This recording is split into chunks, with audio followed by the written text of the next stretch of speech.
Hello everyone, this is Aditi Pal, final year student of AIIMS Nagpur. और मेरी NEET rank 4067 थी और मैं गया सिटी से बिलोंग करती हूँ। तो आज हम जो फोटोसिंथेसिस इन हायर प्लांट्स है उसके हमने मल्टीपल चॉइस क्वेश्चंस अपने फर्स्ट सेशन में किए थे। फिर हमने वेरी शॉर्ट और शॉर्ट आंसर टाइप क्वेश्चंस किए थे। आज हम करने वाले हैं लॉन्ग आंसर टाइप क्वेश्चंस। तो हमारा पहला क्वेश्चन जो है वो है, is it correct to say that the photosynthesis occurs only in leaves of a plant? Besides leaves, what are the other parts that may be capable of carrying out photosynthesis? Justify. तो सबसे पहले हमें ये समझना है कि question हमसे पूछ क्या रहा है। तो वो पूछ रहा है कि फोटोसिंथेसिस क्या सिर्फ लीव्स ऑफ अ प्लांट में होता है? क्या ये सही है कि सिर्फ लीव्स में फोटोसिंथेसिस होता है? और अगर लीव्स को छोड़ के कहीं अदर पार्ट्स में भी फोटोसिंथेसिस होता है, क्या ऐसा सच है? और अगर है तो हमें उसको जस्टिफाई करना है। तो सबसे पहले जो मेन साइट्स ऑफ फोटोसिंथेसिस है वो तो हमारा लीव्स ही होते हैं। लीव्स में ही फोटोसिंथेसिस होता है क्योंकि लीव्स में ही हमारे जो भी पिगमेंट्स होते हैं, जो भी हमारा क्लोरोफिल और एक्सेसरी पिगमेंट्स होते हैं, वो लीव्स में ही होते हैं। और लीव्स में जो मेजर फोटोसिंथेसिस है वो लीव्स के अंदर ही होता है। पर ये क्वेश्चन पूछ रहा है कि कहीं और भी होता है क्या? तो फोटोसिंथेसिस जो है मेनली मतलब मेजॉरिटी हमारा लीव्स में होगा। ठीक है, leaves of all green plants में होगा। तो जो लीव्स हैं उनमें ऐसे पिगमेंट्स हैं, क्लोरोफिल है, क्लोरोफिल ए है, क्लोरोफिल बी है, ज़ैंथोफिल है, कैरोटिनॉइड्स हैं, ये एक्सेसरी पिगमेंट्स हैं। तो ये हमारे सोलर रेडिएशन को ट्रैप करते हैं और सोलर एनर्जी को हमारा केमिकल एनर्जी में कन्वर्ट करते हैं। यानी हमारा जो भी शुगर सिंथेसिस है एनर्जी के फॉर्म में, वो फोटोसिंथेसिस के हेल्प से होता है। इतना तो हमें पता है। तो लेकिन हमारे पास कुछ एक्सेप्शंस भी हैं। सारे प्लांट्स लीव्स में ही फोटोसिंथेसिस नहीं करते, लेकिन वो अपने अदर पार्ट्स ऑफ द जो अदर पार्ट्स हैं प्लांट के उसको मॉडिफाइड कर लेते हैं ताकि वो भी फोटोसिंथेसिस कर सके। यानी लीव्स तो कर ही रहे हैं, साथ ही साथ उनके पास और मॉडिफाइड पार्ट्स हैं जो कि फोटोसिंथेसिस कर पा रहे हैं। तो ये हमने देखा। तो अब एग्जाम हमें जस्टिफाई करना है। हमने ये तो बोल दिया कि ठीक है, अदर पार्ट्स में भी फोटोसिंथेसिस हो सकता है, पर अब हमें जस्टिफाई करना है तो कहाँ कहाँ फोटोसिंथेसिस हो सकता है। तो कुछ एग्जाम्पल्स हैं हमारे कि रूट्स रूट्स में हमारा फोटोसिंथेसिस हो सकता है। तो रूट्स जो है वो फोटोसिंथेसिस कैसे करेंगे? तो उन्होंने उनको क्लोरोफिल चाहिए टू स्टार्ट फोटोसिंथेसिस। तो अगर रूट्स में हमारा क्लोरोफिल पहुंच जाता है, मॉडिफाई हो जाते हैं रूट्स, तो उन्हें हम एसी मिलिट्री रूट्स कहते हैं। और ऐसे रूट्स जो हैं हमें ट्रापा और टाइनोस्पोरा नाम के प्लांट्स में देखने को मिलते हैं। तो आप देख सकते हैं ये जो एसी मिलिट्री रूट्स हैं इनमें हमारा क्लोरोफिल होगा, तो ये हमारे फोटोसिंथेसिस कर पाएंगे। तो root as a photosynthetic organ का हमने एग्जाम्पल देख लिया। अब हम आते हैं कि क्या हमारा स्टेम जो है वो फोटोसिंथेटिक ऑर्गन की तरह बिहेव कर सकता है? तो हमारा ओपनशिया जो प्लांट है उसमें स्टेम जो है मॉडिफाई हो जाता है to take the function of leaves, क्योंकि इसमें लीफ जो है स्पाइंस के फॉर्म में मॉडिफाइड है। तो इसमें फोटोसिंथेसिस कहाँ होगा? तो स्टेम में होगा। तो स्टेम में होगा और ये स्टेम क्या होगा? फ्लैट हो जाएगा, थिक हो जाएगा और सक्यूलेंट हो जाएगा और फोटोसिंथेसिस परफॉर्म करेगा। और इसे हम फाइलोक्लेड बोलेंगे, इस स्टेम को, मॉडिफाइड स्टेम को जो फोटोसिंथेसिस परफॉर्म कर रहा है। तो stem as a photosynthetic organ हमें देखने मिलेगा ओपनशिया में, जहां ये स्टेम जो है हमारा फाइलोक्लेड बन जाएगा, मॉडिफाइड स्टेम जिसे हम फाइलोक्लेड कहेंगे, जो फ्लैट हो जाएगा, फोटोसिंथेसिस कैरी आउट करेगा और थिक हो जाएगा। तो इसने क्या किया? लीव्स के फंक्शन को टेक ओवर कर लिया, क्योंकि लीव्स तो यहाँ है ही नहीं, लीव्स मॉडिफाइड है in the form of spines. तो हमारा फाइलोक्लेड ऑफ ओपनशिया हो गया स्टेम एज फोटोसिंथेटिक ऑर्गन। अब हमें देखना है कि पेटियोल एज फोटोसिंथेटिक ऑर्गन किस में होता है। तो जो ऑस्ट्रेलियन अकेशिया प्लांट है उसमें जो पेटियोल है वो क्या करता है, फंक्शन ऑफ फोटोसिंथेसिस करता है। क्योंकि क्यों करता है कि क्योंकि लीफ लैमिना जो है वो जल्दी फॉल ऑफ हो जाती है। तो पेटियोल को जो है हमारा पेटियोल को हमारा फोटोसिंथेसिस करना पड़ता है। तो ये ऑस्ट्रेलियन एकेशिया प्लांट जो है उसमें हमारा पेटियोल्स जो है वो कैरी आउट करते हैं द फंक्शन ऑफ फोटोसिंथेसिस। तो ये हो गया हमारा मॉडिफाइड ऑर्गन। लीव्स को छोड़ के कहाँ हो रहा है फोटोसिंथेसिस, तो पेटियोल में हमारा फोटोसिंथेसिस हो रहा है। उसके बाद ये क्वेश्चन हमने देख लिया कि कहाँ कहाँ हो सकता है। तो रूट मॉडिफाई होके फोटोसिंथेसिस करवा सकते हैं, स्टेम मॉडिफाई होके करवा सकता है, पेटियोल मॉडिफाई होके फोटोसिंथेसिस करवा सकता है। एग्जांपल्स हमने देखा ट्रापा, टाइनोस्पोरा। स्टेम के अंदर हमने देखा ओपनशिया और पेटियोल के अंदर हमने देखा ऑस्ट्रेलियन एकेशिया। तो ये हुआ हमारा फर्स्ट क्वेश्चन का आंसर। अब हम आते हैं question number 2। The entire process of photosynthesis consists of a number of reactions where in the cell do each of these take place. तो हमसे पूछ रहा है ये रिएक्शंस दिए हुए हैं, ये कहाँ होते हैं सेल के अंदर, हमें इसका लोकेशन बताना है इन रिएक्शंस का। तो पहला है हमारा synthesis of ATP and NADPH. तो जो synthesis of ATP and NADPH है वो कौन से रिएक्शन में होता है, ये हमको पता है कि लाइट रिएक्शन में एटीपी और एनएडीपीएच सिंथेसाइज होता है और products of light reaction dark reaction में यूज होते हैं, इतना हमें पता है। तो ये लाइट रिएक्शन का साइट पूछ रहा है इनडायरेक्टली हमसे। तो लाइट रिएक्शन का साइट होता है outer side of thylakoid membrane. तो synthesis of ATP and NADPH होता है outer side of thylakoid membrane. फिर आते हैं हम फोटोलिसिस ऑफ वाटर। तो जो फोटोलिसिस ऑफ वाटर है वो हमने एमसीक्यूज में भी किया था कि Mn2+ और Cl- के प्रेजेंस में फोटोलिसिस ऑफ वाटर होता है। और ये कहाँ होता है, तो ये होता है on the inner side of thylakoid membrane. तो लाइट रिएक्शन होगा आउटर साइड में और फोटोलिसिस होगा inner side of thylakoid membrane. तो जो फोटोलिसिस ऑफ वाटर है या स्प्लिटिंग ऑफ वाटर है ये inner side of thylakoid membrane of the chloroplast होता है ड्यूरिंग लाइट रिएक्शन। तो लाइट रिएक्शन आउटर साइड पे हो रहा है तब, जबकि इनर साइड पे हमारा स्प्लिटिंग ऑफ वाटर हो रहा है। तो ये हुआ हमारा inner side of thylakoid membrane में हो रहा है फोटोलिसिस ऑफ वाटर। फिर हम आते हैं कि हमारा फिक्सेशन ऑफ CO2 कहाँ हो रहा है। तो फिक्सेशन ऑफ CO2 कब होता है, तो ये डार्क रिएक्शन का पार्ट है। तो डार्क रिएक्शन का हमसे इनडायरेक्टली क्या पूछ रहा है, डार्क रिएक्शन का लोकेशन। तो डार्क रिएक्शन कहाँ होती है, डार्क रिएक्शन होती है स्ट्रोमा ऑफ द क्लोरोप्लास्ट में। तो ये हुआ हमारा आंसर कि हमारा फिक्सेशन ऑफ CO2 कहाँ होगा। तो फिक्सेशन ऑफ CO2 हमारा स्ट्रोमा ऑफ द क्लोरोप्लास्ट में होगा जहां हमारा डार्क रिएक्शन हो रहा है, और डार्क रिएक्शन ही तो है हमारा फिक्सेशन ऑफ CO2। फिर हम आते हैं सिंथेसिस ऑफ शुगर मॉलिक्यूल। तो जो सिंथेसिस ऑफ शुगर मॉलिक्यूल है वो हमारा कैल्विन साइकिल में होता है। तो कैल्विन साइकिल हमारा C3 साइकिल जो है वो भी हमारा कहाँ होगा, वो भी हमारा स्ट्रोमा ऑफ द क्लोरोप्लास्ट में ही होगा। तो सिंथेसिस ऑफ शुगर मॉलिक्यूल हमारा स्ट्रोमा ऑफ द क्लोरोप्लास्ट में होगा।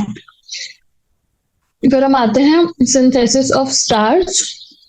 तो जो हमारा स्टार्च का सिंथेसिस है वो हमारा होता है क्लोरोप्लास्ट के अंदर, जबकि सिंथेसिस ऑफ शुगर मॉलिक्यूल होता है हमारा स्ट्रोमा ऑफ द क्लोरोप्लास्ट में, जहां पे हमारा डार्क रिएक्शन होता है, और सिंथेसिस ऑफ स्टार्च होता है हमारा क्लोरोप्लास्ट के अंदर।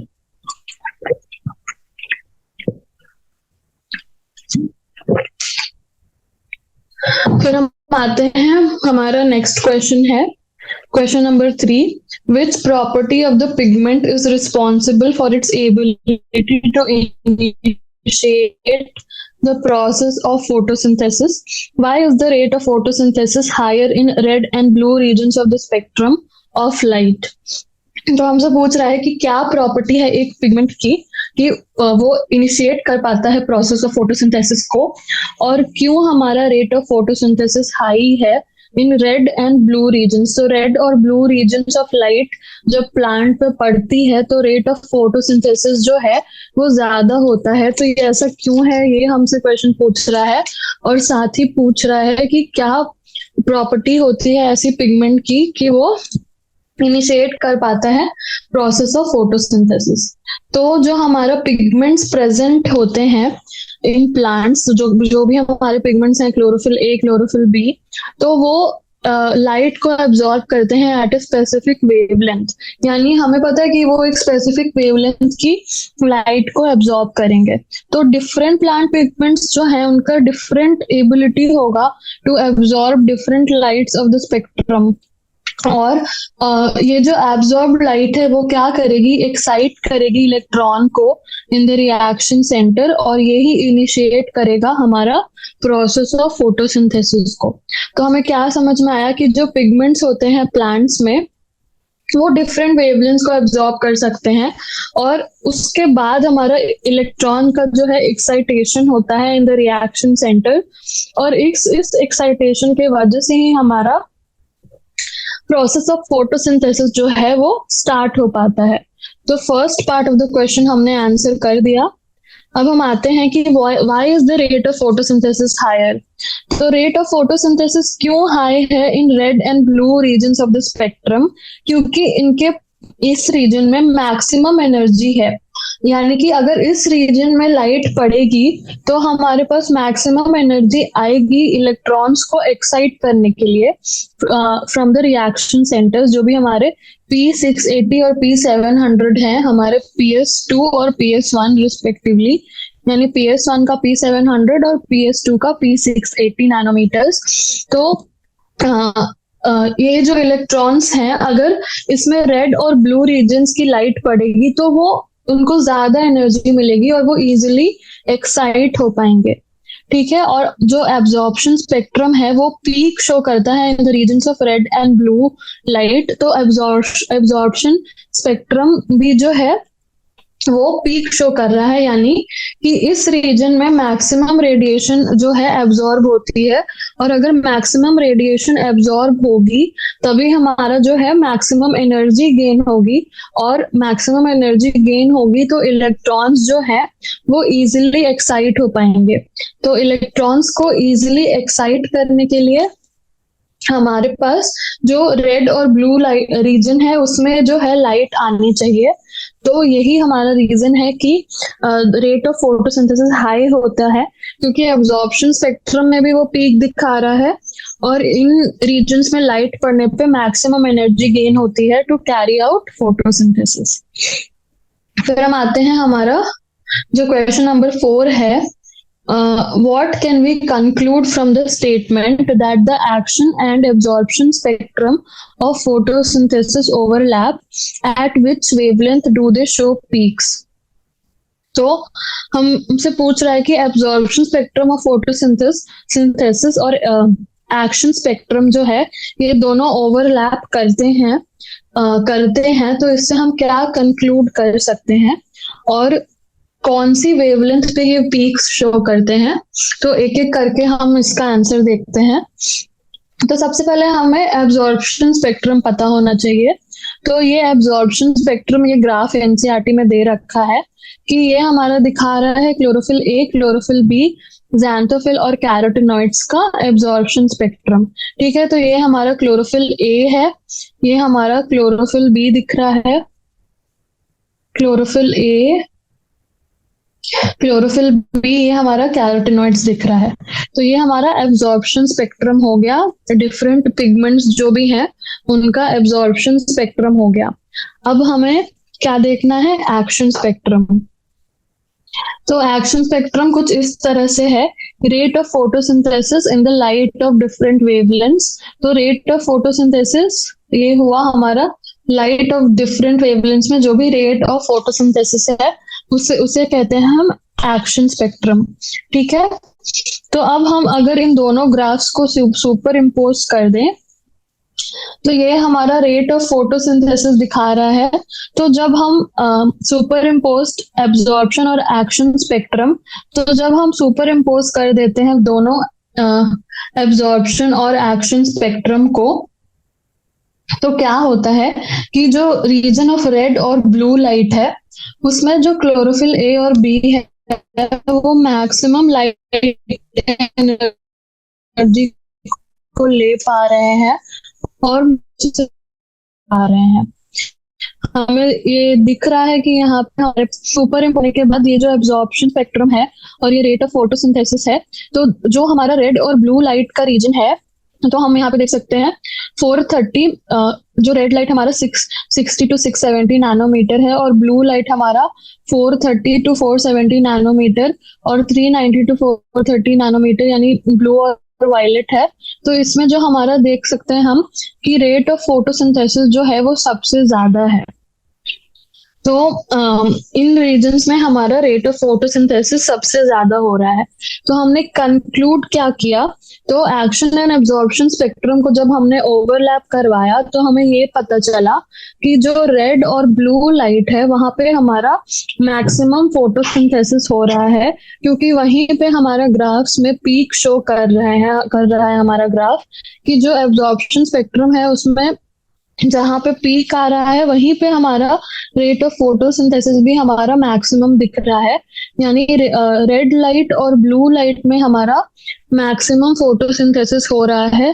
तो अगर ये दोनों लाइट हम प्लांट के ऊपर डालेंगे तो प्लांट मैक्सिमम फोटोसिंथेसिस कर पाएगा, क्योंकि मैक्सिमम लाइट एनर्जी हार्नेस होगी और इलेक्ट्रॉन्स इजीली एक्साइट होंगे।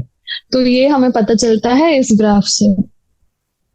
फिर हम आते हैं next question, under what conditions are C4 plants superior to C3 plants. तो हमसे पूछ रहा है क्वेश्चन नंबर 5 में कि कौन से कंडीशंस में जो C4 प्लांट्स हैं वो सुपीरियर हैं C3 प्लांट्स से। तो सबसे पहला कंडीशन है हमारा हाई टेम्परेचर। तो हाई टेम्परेचर पे जो है हमारा C4 प्लांट्स जो है वो सरवाइव कर सकते हैं, और सरवाइव भी कर सकते हैं और इंक्रीज रेट ऑफ फोटोसिंथेसिस भी दिखाते हैं। जबकि C3 प्लांट्स जो हैं वो डिक्रीज्ड रेट ऑफ फोटोसिंथेसिस दिखाते हैं एट हाई टेम्परेचर्स। तो हमने पहला देखा कि हाई टेम्परेचर्स पे C4 plants increased rate of photosynthesis दिखाते हैं, और C3 प्लांट्स हमारा डिक्रीज्ड फोटोसिंथेसिस दिखाते हैं एट हाई टेम्परेचर्स। फिर नेक्स्ट है हमारा लो CO2 कॉन्सेंट्रेशन की जब बात करेंगे हम, तो उसमें भी हमारा C4 प्लांट्स जो हैं वो परफॉर्म कर सकते हैं photosynthesis at a good rate, जबकि C3 प्लांट्स जो है अगर CO2 लो होगा तो वो हमारा फोटो रेस्पिरेशन करने लगेंगे, क्योंकि ऑक्सीजन का कंसेंट्रेशन जो है वो बढ़ जाएगा। तो C3 प्लांट्स फोटो रेस्पिरेशन करने लगेंगे, और वो जो कि एक वेस्टफुल प्रोसेस है। तो ऑब्वियसली बात है हमारे C4 प्लांट्स बेटर हुए, क्योंकि वो लेस CO2 कॉन्सेंट्रेशन में भी वेस्टफुल प्रोसेस नहीं करेंगे, फोटो रेस्पिरेशन नहीं करेंगे, जबकि C3 प्लांट्स फोटो रेस्पिरेशन करने लगेंगे। तो ये हुआ हमारा सेकंड रीजन। फिर और क्या रीजंस हम दे सकते हैं, तो ये तो हमने देख लिया, फोटोसिंथेसिस कैरी आउट कर सकते हैं एट लो CO2 कॉन्सेंट्रेशन। उसके बाद और हम क्या पॉइंट्स लिख सकते हैं, इस स्टेटमेंट को ही हम उल्टा ऐसे लिख सकते हैं कि जब CO2 कॉन्सेंट्रेशन लो होती है, यानी वो हाई ऑक्सीजन कॉन्सेंट्रेशन को टॉलरेट कर सकते हैं, क्योंकि जो पीईपी कार्बोक्सिलेज होता है C4 साइकिल में वो इनसेंसिटिव टू O2 होता है and does not show photo respiration. जबकि C3 प्लांट्स में जब भी हमारा ऑक्सीजन का कॉन्सेंट्रेशन इंक्रीज हो जाएगा तो वो CO2 फिक्सेशन करना ही छोड़ देंगे, और क्या करने लगेंगे, वो क्या करेंगे, वो हमारे फोटो रेस्पिरेशन के प्रोसेस में चले जाए। तो हमें हमारा हाई प्लांट्स जो है वो इंक्रीज रेट ऑफ दिखा, प्लांट हमारा फोटो हैं। वैसे ही लो न्यूट्रिशन CO2 प्लांट जो है वो आराम से यूज करते हैं।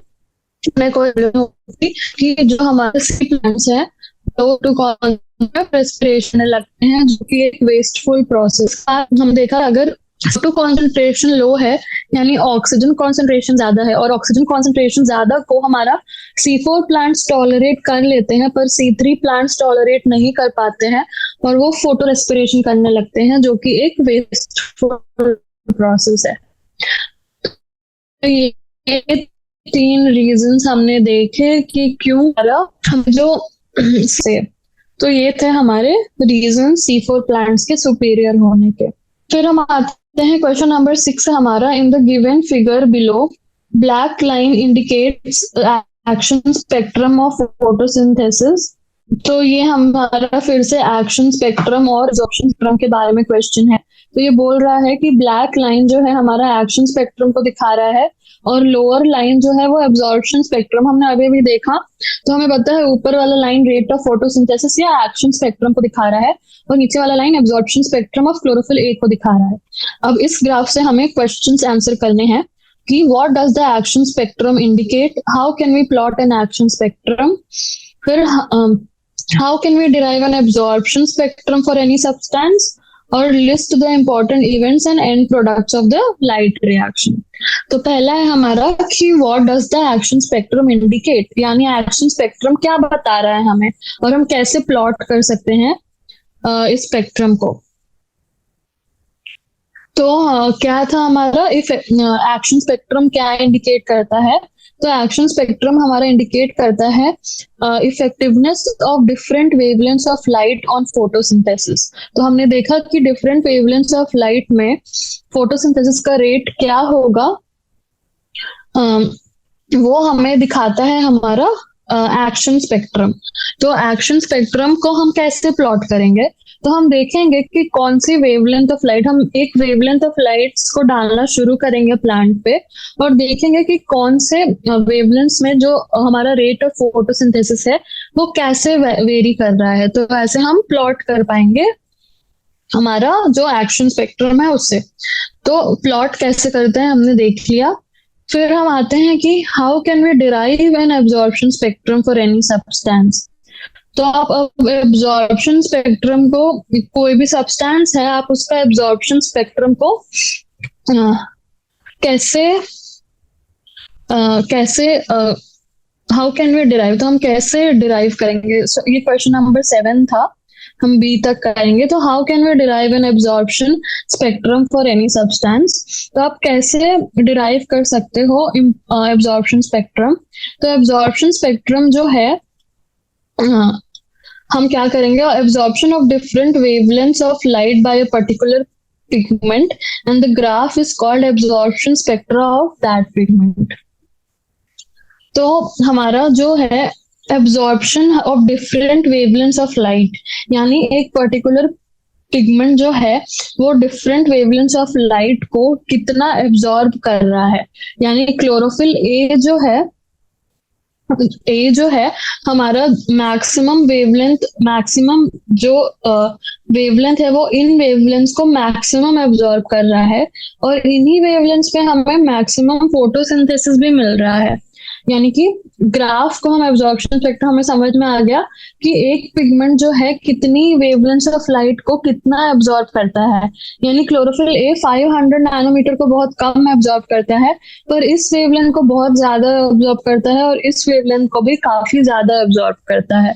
तो ऐसे हम डिराइव करेंगे absorption spectrum of any substance.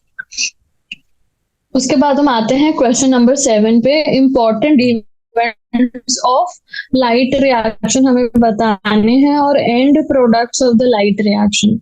तो इंपॉर्टेंट इवेंट्स होते क्या है लाइट रिएक्शन के। तो हमने देखा लाइट रिएक्शन में ATP और NADPH प्रोड्यूस होता है on the outer surface of thylakoid membrane, और inner surface of thylakoid membrane में फोटोलिसिस ऑफ वाटर होता है। तो हम यहाँ से हमें इतना तो पता चल गया कि लाइट रिएक्शन में ATP और NADPH का प्रोडक्शन होगा, जो कि डार्क रिएक्शन में फिर फर्दर यूज होगा। साथ ही हमारे पास जो स्प्लिटिंग ऑफ वाटर होगा। ठीक है, तो पहला तो splitting of water to form protons and oxygen gas, ठीक है, ये हमें समझ में आ गया। स्प्लिटिंग ऑफ वाटर होगा to form protons and oxygen gas. उसके बाद क्या होगा, सबसे पहले क्या होगा कि ट्रांसफर ऑफ इलेक्ट्रॉन्स होगा from the photo system to the electron carrier. तो जो हमारे फोटो सिस्टम्स हैं वो इलेक्ट्रॉन कैरियर्स को हमारे इलेक्ट्रॉन्स ट्रांसपोर्ट करेंगे और फाइनली फेरेडॉक्सिन के पास हमारे इलेक्ट्रॉन्स जाएंगे। फिर इलेक्ट्रॉन्स जो हैं इलेक्ट्रॉन कैरियर्स से इलेक्ट्रॉन ट्रांसपोर्ट सिस्टम में जाएंगे, जिससे कि हमारा एटीपी और एनएडीपीएच बनेगा। यानी एटीपी और एनएडीपीएच क्यों बना, तो इलेक्ट्रॉन्स हमारे इलेक्ट्रॉन ट्रांसपोर्ट सिस्टम में गए और उन्होंने क्या किया, formation of ATP and NADPH किया। फिर हमारा स्प्लिटिंग ऑफ वाटर होगा to form protons and oxygen gas on the inner surface of thylakoid membrane. और ये प्रोटॉन्स ही हमारे प्रोटॉन ग्रेडियंट फॉर्म करेंगे और प्रोटॉन ग्रेडियंट के वजह से ही एटीपी सिंथेज जो है हमारा एटीपी सिंथेसाइज कर पाएगा। तो ट्रांसफर ऑफ इलेक्ट्रॉन्स हुआ, फिर हुआ हमारा इलेक्ट्रॉन कैरियर से इलेक्ट्रॉन ट्रांसपोर्ट सिस्टम में इलेक्ट्रॉन्स गए, जिससे हमारा एटीपी और एनएडीपीएच बना। स्प्लिटिंग ऑफ वाटर हुआ, जिससे हमारे पास प्रोटॉन्स आए, प्रोटॉन्स ने प्रोटॉन ग्रेडियंट बनाया और प्रोटॉन ग्रेडियंट से ही हमारे एटीपी सिंथेस ने एटीपी सिंथेसाइज किया। तो इतना हमें समझ में आया। फिर हमारे पास पूछ रहा है कि एंड प्रोडक्ट्स क्या है लाइट रिएक्शन के। तो लाइट रिएक्शन जो है वो लाइट एनर्जी को केमिकल एनर्जी में कन्वर्ट कर रहा है, और जो केमिकल एनर्जी प्रोड्यूस हो रही है लाइट रिएक्शन के बाद वो हमारा किस फॉर्म में है, एटीपी और एनएडीपीएच के फॉर्म में है। तो ये है हमारे important events of light reaction. फिर आता है हमारा and products of light reaction क्या है, मेनली एटीपी और एनएडीपीएच, क्योंकि यही एटीपी और एनएडीपीएच फिर डार्क रिएक्शन में यूज होगा। तो ये है हमारे end products of light reaction. फिर हम आते हैं क्वेश्चन नंबर 8 है हमारा। In the diagram given below what is label A B and C, what type of phosphorylation is this. तो हम देख रहे हैं कि ये लाइट यहाँ पे दे रखा है, यानी कि जो है हमारा जो है जो अबव डायग्राम है वो किसको डिनोट कर रहा है, ए बी और सी हमारे पास क्या है। तो ये हमारा फोटो सिस्टम 1 है। क्यों, क्योंकि हमारा फोटो सिस्टम 1 में ही हमारा एटीपी का प्रोडक्शन होता है। तो ये लाइट रिएक्शन, क्योंकि लाइट यहाँ पे पड़ रही है इस सी पे, तो लाइट सी पे पड़ रही है, तो सी हमारा होना चाहिए फोटो सिस्टम 1। और फोटो सिस्टम 1 में जो हमारा सबसे पहला इलेक्ट्रॉन एक्सेप्टर है वो हमारा फोटो सिस्टम 1 का 700 नैनोमीटर, तो P700 से हम करेंगे। तो जो सी हुआ हमारा वो हमारा P700 हुआ। तो यहाँ पे P700 नैनोमीटर जो है वो लाइट को रिसीव करेगा। और यहाँ पे तो ये हुआ फोटो सिस्टम 1। फोटो सिस्टम 1 का होता है 700 नैनोमीटर और फोटो सिस्टम 2 का होता है 680 नैनोमीटर। तो ऐसे ये लाइट एब्जॉर्ब करेंगे। फिर हम आते हैं कि हमारा ए क्या होगा।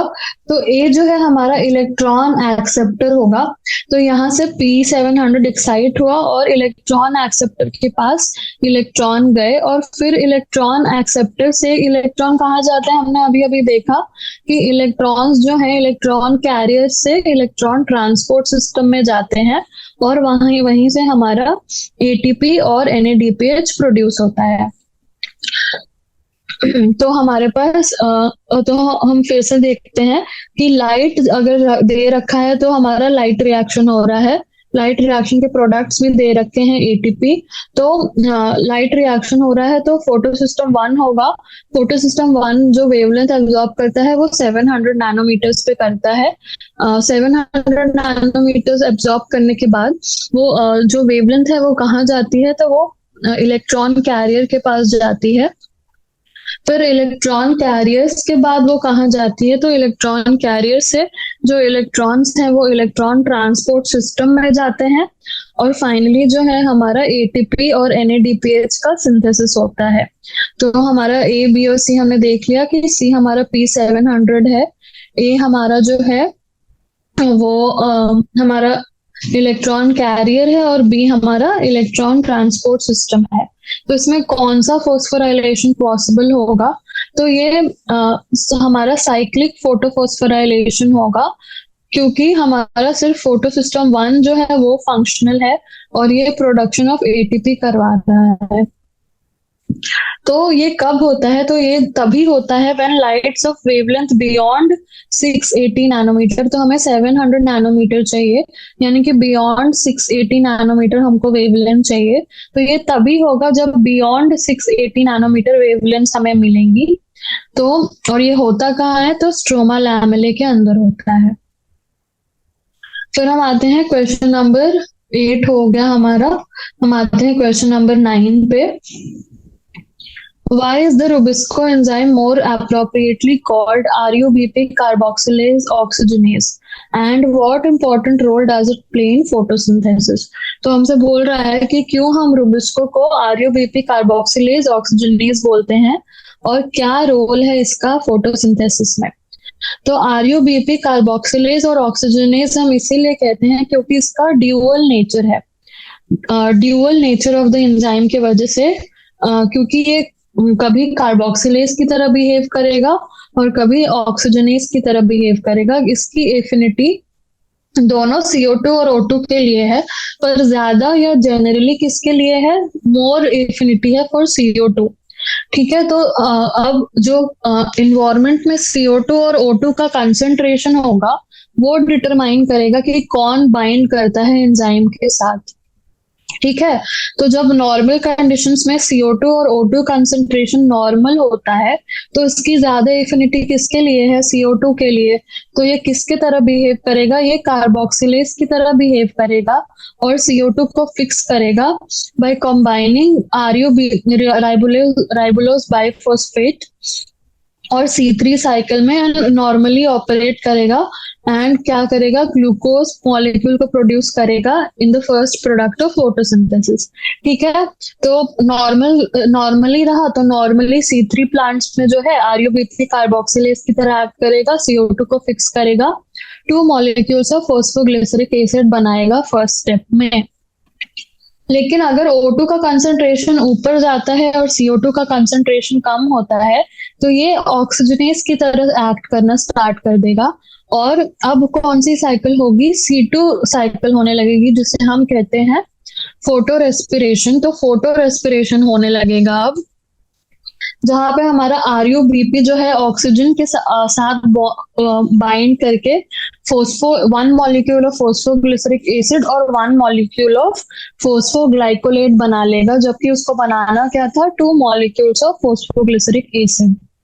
तो जो हमारा तो ये कब होगा? जब O2 का कॉन्सेंट्रेशन बढ़ जाएगा। तो C4 प्लांट्स ने क्या किया है? उनको पता है कि अगर O2 का कॉन्सेंट्रेशन बढ़ता है तो ये RUBP तो ऑक्सीजनेज की तरह एक्ट करने लगेगा। वो पर C4 प्लांट्स ने अपने आप को अडेप्ट कर लिया इसके अगेंस्ट। तो ये क्या करते हैं? Increase the concentration of CO2 करते हैं at the enzyme site and increase the intracellular concentration of CO2। इनके पास ऐसे मैकेनिज्म्स हैं। तो जो यहाँ पे RUBP होगा वो हमेशा कार्बोक्सिलेज की तरह एक्ट करेगा, क्योंकि इनके पास ऐसे मैकेनिज्म्स हैं कि वो CO2 को भेज रहे हैं एंजाइम साइट पे। वो चाहते ही नहीं है कि RUBP कभी हमारा ऑक्सीजनेज की तरह बिहेव करे और हमारा नुकसान कराए। ऐसा क्यों कोई चाहेगा? तो C4 प्लांट्स ने ऐसे मैकेनिज्म डिराइव कर लिए, जबकि C3 प्लांट्स ने ऐसा नहीं किया। तो उसमें फोटो रेस्पिरेशन हो जाती है अगर हमारा O2 कॉन्सेंट्रेशन जो है हद से ज्यादा बढ़ता है। तो ये था हमारा question number 9।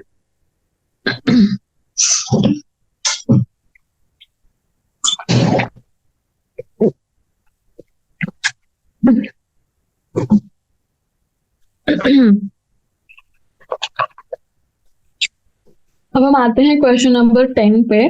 What special anatomical features are displayed by leaves of C4 plants how do they provide advantage over the structure of C3 plants?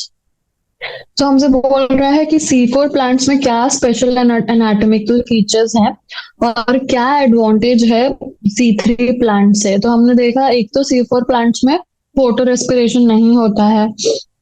तो क्या है ऐसे एनाटॉमिकल फीचर्स? तो पहला तो है हमारा क्रैन्स एनाटॉमी। तो C4 प्लांट्स के पास ना क्रैन्स एनाटॉमी होती है इन देयर लीव्स। तो अब क्रैन्स एनाटॉमी का मतलब क्या है कि जो बंडल शीट सेल्स हैं उनको सराउंड करते हैं हमारा cluster of mesophyll cells in a ring like manner. ठीक है, तो जो बंडल शीट सेल्स हैं उनको मेसोफिल सेल्स सराउंड करते हैं इन अ रिंग लाइक मैनर। और इसमें यहाँ पे ना टू टाइप्स ऑफ क्लोरोप्लास्ट होते हैं, एक ग्रैनुल क्लोरोप्लास्ट और ग्रैनुल क्लोरोप्लास्ट। तो हमारे पास एक ग्रैनुल क्लोरोप्लास्ट किस में होते हैं? एक ग्रैनुल क्लोरोप्लास्ट हमारे बंडल शीट सेल्स में होते हैं और ग्रैनुल क्लोरोप्लास्ट हमारे मेसोफिल सेल्स में होते हैं। तो हमें तो पहले तो याद रखना है कि बंडल शीट सेल्स को मेसोफिल सेल्स सराउंड करते हैं। और हमारे पास जो हमारे पास एक ग्रैनुल क्लोरोप्लास्ट है वो कहाँ होंगे? वो bundle sheaths of cell bundle sheath cells में होंगे। और ग्रेनुल क्लोरोप्लास्ट जो है वो कहाँ होंगे? वो हमारे पास मेसोफिल सेल्स में होंगे। ठीक है, ये हुआ हमारा क्रैन्स एनाटॉमी है क्या। अब ये क्रैन्स एनाटॉमी जो है उसके क्या फायदे हैं? जो क्रैन्स एनाटॉमी है उसके वजह से जो CO2 कंज्यूम होता है फोटोसिंथेसिस में और ऑक्सीजन जनरेट होता है, तो कंसंट्रेशन ऑफ CO2 कम होगा क्योंकि CO2 यूज हो रहा है, ऑक्सीजन रिलीज हो रहा है फोटोसिंथेसिस के प्रोसेस में। लेकिन क्रैन्स एनाटॉमी के वजह से जो CO2 लेवल्स हैं around rubisco in bundle sheet cells will always be more, and it will continue to fix carbon dioxide and not give rise to photorespiration। तो ये हमारा क्या कहने की कोशिश कर रहा है कि क्रैन्स एनाटॉमी के वजह से जो हमारा CO2 कॉन्सेंट्रेशन है अराउंड रूबिस्को एंजाइम वो कभी भी कम नहीं होगा, वो हमेशा ज्यादा ही होगा। और इस ज्यादा CO2 कॉन्सेंट्रेशन की वजह से कभी भी हमारा C4 प्लांट जो है वो कभी भी फोटो रेस्पिरेशन नहीं करेगा। बिकॉज ऑफ दिस क्रैन्स एनाटॉमी जो CO2 है वो बंडल शीट सेल्स के अराउंड इंक्रीज होगा। तो जो बंडल शीट सेल्स हैं वो क्या करते हैं? कार्बन डाइऑक्साइड कंसंट्रेशन को इंक्रीज करते हैं। इंक्रीजिंग कार्बन डाइऑक्साइड कंसंट्रेशन हो रहा है हमारा रूबिस्को अराउंड एंजाइम के अराउंड, ताकि वो ऑक्सीजनेस की तरह एक्ट ना करे। तो अगर कार्बन डाइऑक्साइड कंसंट्रेशन जो है हमारा ज्यादा होगा रूबिस्को के अराउंड, तो ये हमेशा कार्बन डाइऑक्साइड से बाइंड करेगा और ऑक्सीजन से बाइंड नहीं करेगा। तो फोटो रेस्पिरेशन इन प्लांट्स में तो कभी होगी ही नहीं, क्योंकि हमेशा CO2 का कॉन्सेंट्रेशन रूबिस्को के अराउंड इंक्रीज रहेगा। तो कभी भी हमारा क्या नहीं होगा? फोटो रेस्पिरेशन नहीं होगा। तो इससे क्या मदद मिलती है? तो जो वेस्टेज ऑफ रिसोर्सेज है हम उसे अवॉइड कर सकते हैं और कार्बन फिक्सेशन जो है हाईली एफिशिएंट होगा। फोटो रेस्पिरेशन नहीं होगा तो कार्बन डाइऑक्साइड का जो फिक्सेशन है वो काफी एफिशिएंटली होगा। और इसके वजह से अगर एफिशिएंट आप कार्बन डाइऑक्साइड का फिक्सेशन करेंगे तो आप एफिशिएंटली फूड या शुगर्स बना पाएंगे। तो ये हायर अमाउंट ऑफ बायोमास बनाते हैं as compare to the C3 plants. तो हायर अमाउंट ऑफ बायोमास कौन बनाता है? C4 प्लांट्स, क्योंकि उनके पास क्या है? उनके पास क्रैन्स एनाटॉमी है जो कि एक एफिशिएंट वे है हमारे पास ऑक्सीजन का कार्बन डाइऑक्साइड का कंसंट्रेशन इंक्रीज करने के लिए। फिर हम आते हैं क्वेश्चन नंबर 11 है हमारा, name the two important enzymes of C4 pathway, और उनका रोल बताना है CO2 फिक्सेशन में। C4 पाथवे हमारा जो C4 पाथवे है जहाँ पे फर्स्ट हमारा कंपाउंड बनता है ऑक्सैलो एसीटेट। तो C4 पाथवे में मेन दो एंजाइम्स कौन है? पहला है हमारा PEP कार्बोक्सिलेज। तो PEP कार्बोक्सिलेज है वो प्राइमरी एंजाइम है जो हमारा एटमॉस्फेरिक CO2 को लेगा और पीपी के साथ मिला के क्या हमारा हमारा बना देगा ऑक्सैलो एसीटेट, जो 4 कार्बन प्रोडक्ट है। और ये रिएक्शन कौन कैटलाइज करेगा? PP carboxylase. तो पहला जो इम्पोर्टेंट एंजाइम है वो हमारा पहले ही स्टेप में आ गया कि पहले स्टेप में जो CO2 है वो हमारा पीपी के साथ रिएक्शन करेगा, और पीपी कार्बोक्सिलेज जो एंजाइम है वो क्या कर देगा, CO2 और पीपी को मिला के ऑक्सैलो एसीटेट बना देगा। फिर आता है हमारा रुबिस्को। तो अब रुबिस्को क्या करेगा, तो ऑक्सैलो एसिटिक एसिड जो फॉर्म हुआ मेसोफिल सेल्स में वो कन्वर्ट होता है मैलिक एसिड और ट्रांसफर होता है to the bundle sheath cells. और ये मैलिक एसिड प्रोड्यूस करता है carbon dioxide and pyruvate. Carbon dioxide further जो है कहाँ जाएगा, C3 साइकिल में। तो रुबिस्को जो है प्राइमरी एंजाइम है that catalyses the reaction C3 cycle में carbon dioxide to form phosphoglyceric acid. तो जो C4 पाथवे में जो कैल्विन साइकिल है वो कहाँ होती है, बंडल शीट सेल्स में। और क्योंकि एंजाइम रुबिस्को जो है बंडल शीट सेल्स में प्रेजेंट होता है, तो रुबिस्को एंजाइम जो है बंडल शीट सेल्स में प्रेजेंट रहेगा और वहीं पे हमारा C3 साइकिल होगा।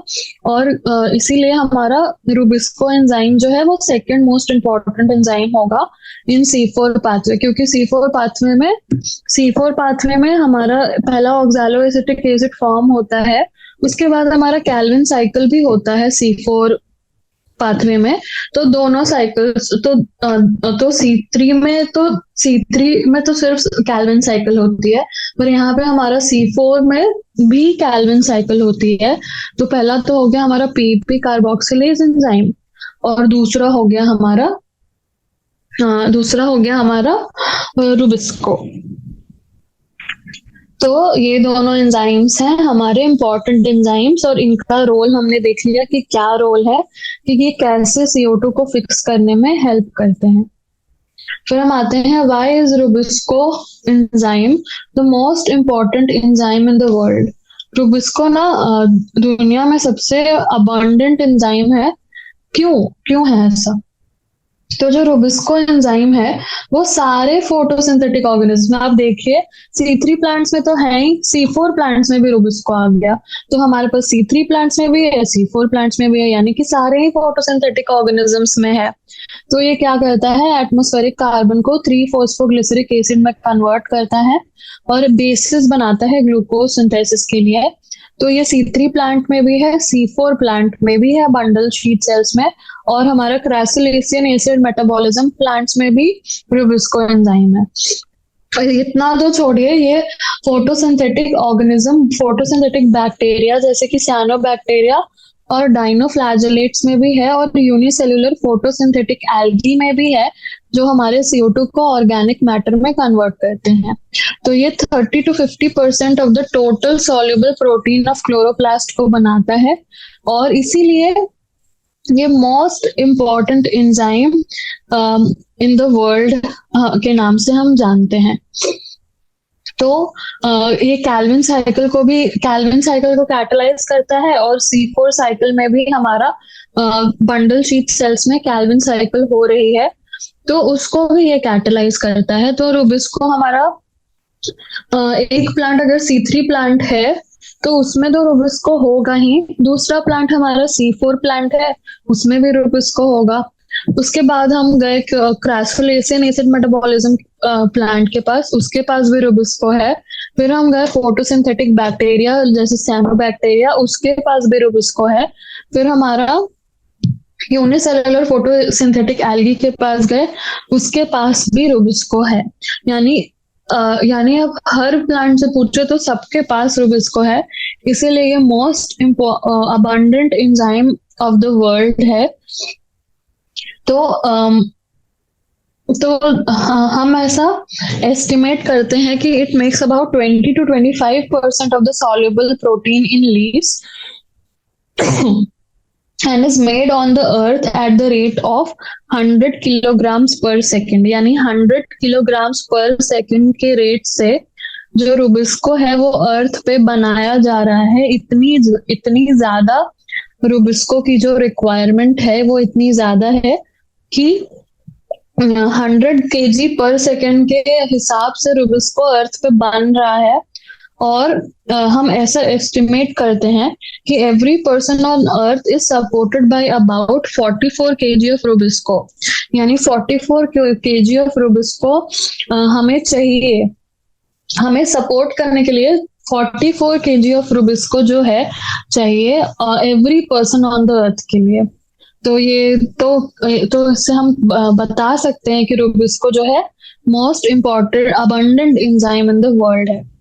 फिर आता है हमारा क्वेश्चन, वही सेम क्वेश्चन 1000 तरीके से इन्होंने पूछा है। Why photo respiration does not take place in the C4 plants? C4 plants Kranz anatomy bundle sheath cells में होता है रुबिस्को, और बंडल शीट सेल्स में CO2 का कॉन्सेंट्रेशन इंक्रीज कर देते हैं ये, क्योंकि मेसोफिल सेल्स है जो हमारे पास। Photo respiration does not occur in C4 plants, तो इनके पास मैकेनिज्म है to increase the concentration of CO2। क्या मैकेनिज्म है? ऑक्सैलो एसिटिक एसिड सिंथेसाइज करते हैं ये मेसोफिल सेल्स में, उसको कन्वर्ट कर देते हैं मैलिक एसिड में, मैलिक एसिड चला जाता है बंडल शीट सेल्स में और वहां पे ब्रेक कर देते हैं उसको CO2 में।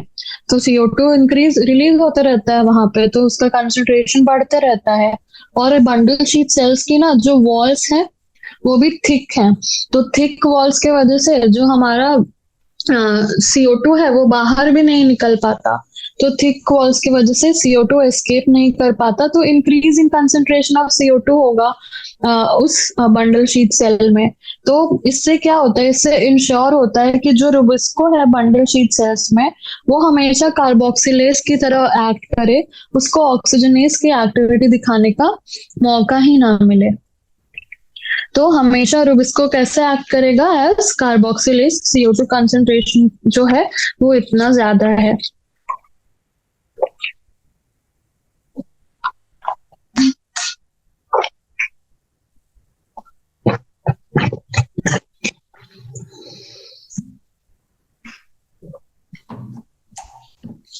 तो हमने क्या देखा कि C4 प्लांट्स में 2 डिफरेंट सेल्स होते हैं इन्वॉल्व इन फोटोसिंथेसिस। पहला तो है हमारा बंडल शीट सेल्स और दूसरा है हमारा मेसोफिल सेल्स। मेसोफिल सेल्स में क्या होता है, ऑक्सैलो एसिटिक एसिड बनता है, और ये जो मेसोफिल सेल्स हैं वो बंडल शीट सेल्स के अराउंड क्लस्टर्ड होते हैं in the form of a ring. ठीक है, इतना हमने पहले प्रीवियस क्वेश्चंस में पढ़ा है। अब जो मेसोफिल सेल्स हैं वहां पे एक एंजाइम है PP कार्बोक्सिलेज, और ये PP कार्बोक्सिलेज क्या करेगा, CO2 और PP को मिला के ऑक्सैलो एसिटिक एसिड बना देगा। फिर ये ऑक्सैलो एसिटिक एसिड जो है वो मैलिक एसिड में कन्वर्ट हो जाएगा, और मैलिक एसिड ब्रेक डाउन होगा कहाँ जाके, बंडल शीट सेल्स में, टू फॉर्म CO2, और CO2 बनाएगा हमारा। तो CO2 का कंसंट्रेशन हमेशा बंडल शीट सेल्स में ज्यादा ही होगा। तो there is no loss due to photo respiration, कोई भी हमारा वेस्ट नहीं हो रहा, वेस्टफुल प्रोसेस नहीं हो रहा, क्योंकि रुबिस्को को हमने फोर्स किया है कि तुम तो भाई कार्बोक्सिलेज एक्टिविटी दिखाओगे, हम तुमको ज्यादा ऑक्सीजन देंगे ही नहीं। तो concentration of carbon dioxide high होता है in the bundle sheath sales.